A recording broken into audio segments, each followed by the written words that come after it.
এই ভিডিওটি মনোযোগ সহকারে শুনুন, তারপর আপনাদের মতামত কমেন্টে জানাবেন।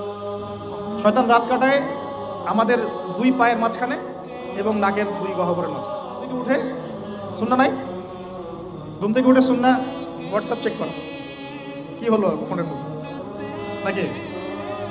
ঘুম থেকে উঠে শুননা, চোখ একটু ঘষা 3 বার, মুখটা ঘষা, মুখ থেকে ঘুমের ভাব দূর করা। আলহামদুলিল্লাহিল্লাযী আহইয়ানা বা'দা মা আমাতানা ওয়া ইলাইহিন নুশুর।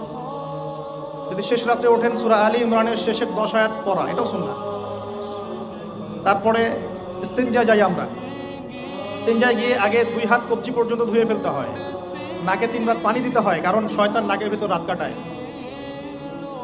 এটা আমরা দেখতে পারি না, শয়তান এবং জিন শয়তান অনেক কিছু করে আমাদের সাথে।